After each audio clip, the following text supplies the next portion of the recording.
Assalamualaikum warahmatullahi wabarakatuh. Tema kita kali ini adalah tentang perempuan dalam gerakan terorisme di Indonesia. Kita semua dikagetkan dengan kasus Dian yang membawa bom panci ke Istana Negara, dan sebelum bomnya itu meledak, dia sempat ditangkap. Dia telah ditangkap oleh polisi. Mengapa ini terjadi? Mengapa perempuan terlibat dalam aktivitas terorisme?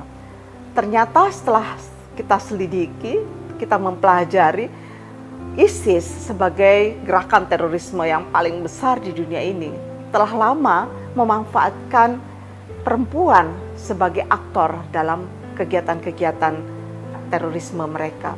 Mengapa perempuan? Karena perempuan adalah kelompok yang paling loyal.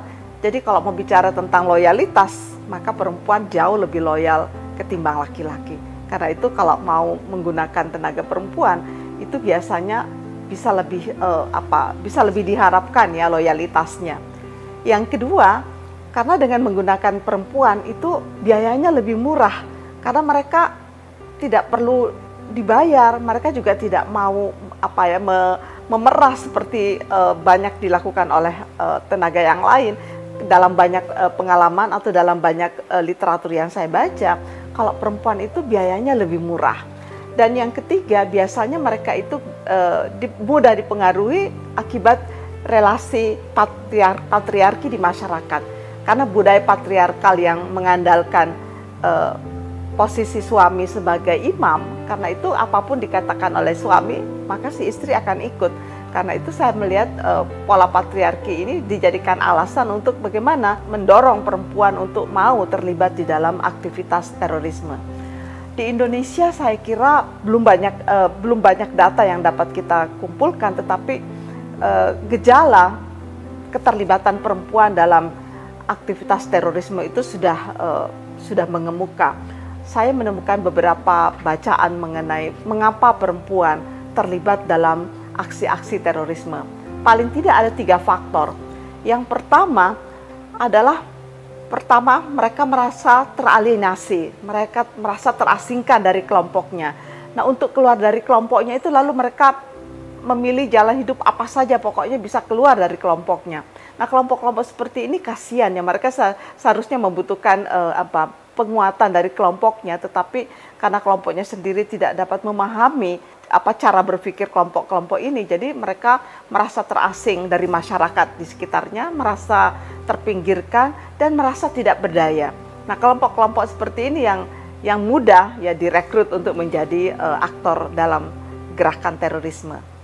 Faktor yang kedua adalah karena mereka berada dalam tingkat literasi yang sangat rendah. Bacaannya tidak banyak.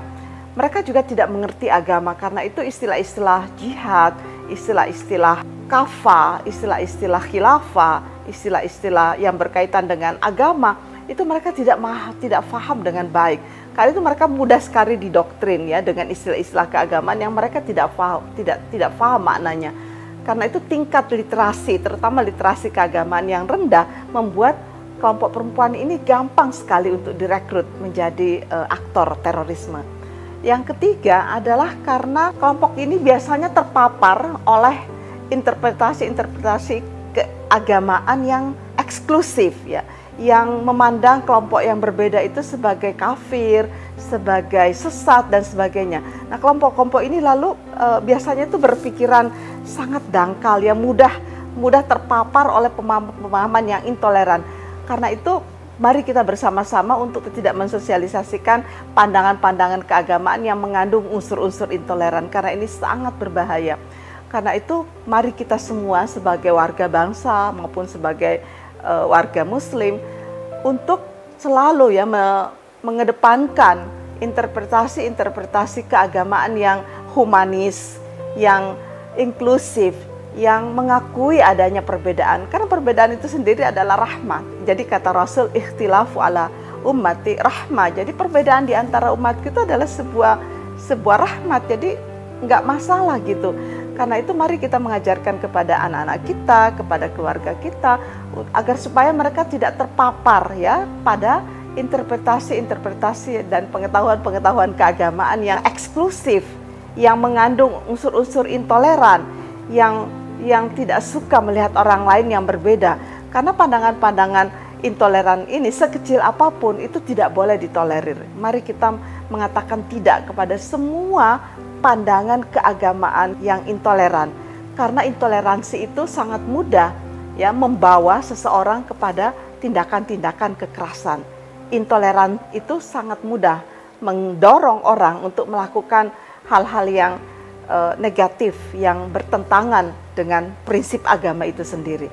Pandangan-pandangan keagamaan intoleransi rupanya sudah banyak disebarkan melalui pendidikan di PAUD. Jadi kondisi ini sangat memprihatinkan karena pandangan-pandangan intoleransi itu, pandangan-pandangan keagamaan yang eksklusif itu sudah diajarkan sejak di tingkat PAUD. Karena itu mari kita sebagai orang tua mewaspadai ya pandangan-pandangan keagamaan seperti apa yang diajarkan kepada anak-anak kita. Jangan sampai anak-anak kita yang kita cintai itu telah